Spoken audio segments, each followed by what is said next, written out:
Welcome back. Have you ever thought about what happens to your online profile when you die?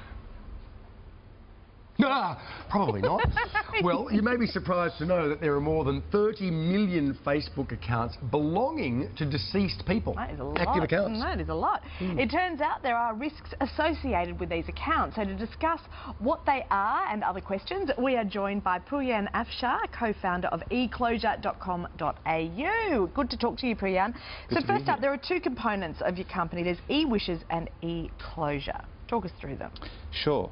eWishes is our tool for effectively planning for the future of your digital data. We call it digital estate planning. It's a secure portal. You can go in there and leave instructions to your family and friends as to what should happen to your information when you pass away. It's really easy to use, and you can also leave messages, written and video messages, for your family and friends.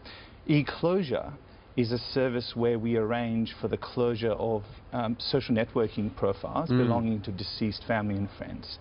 So executors and people who are authorised can contact us, fill out a simple form, provide us with the information, and we do the rest.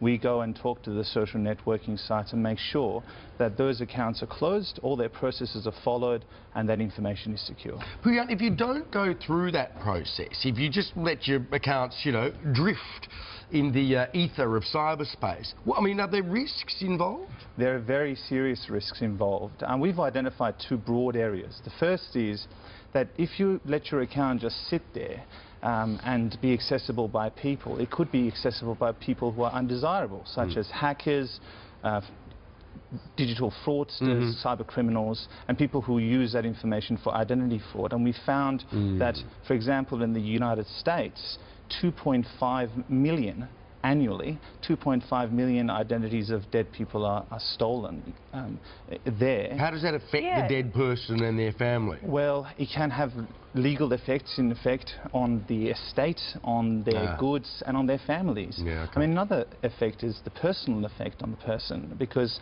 you have a situation where you might get, for example, a birthday notification, an automatic birthday notification for a family member who's recently passed away, or a LinkedIn notification saying that a recently deceased co-worker is now, you know, to be celebrated for working another year at the business where they've already passed away.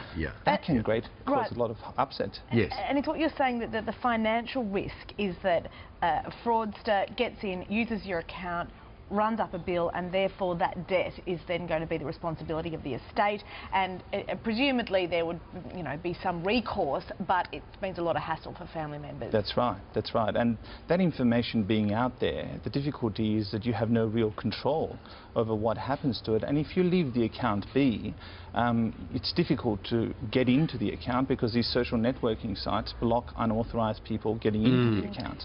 So you need to secure them and close them and make sure that they can't be used for those purposes. And it's a huge amount to do when somebody dies. So this is at least one thing you can take care of.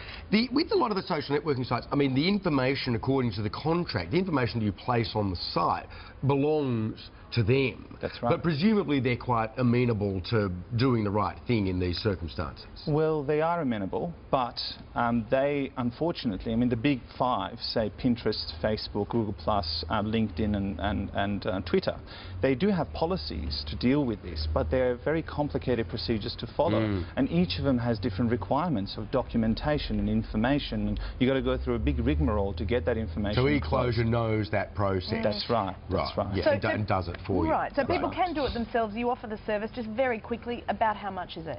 Well, we've tried to make it really, really affordable for people, so that to encourage people to use it more. eWishes, which is the estate planning tool, is only $20, and the eClosure, which is a service that goes around and actually closes all your social networking accounts, is $199. We think that that's important to keep it nice and affordable, so that people can actually be proactive. Australians could be proactive in closing off these loose ends. It's a good idea.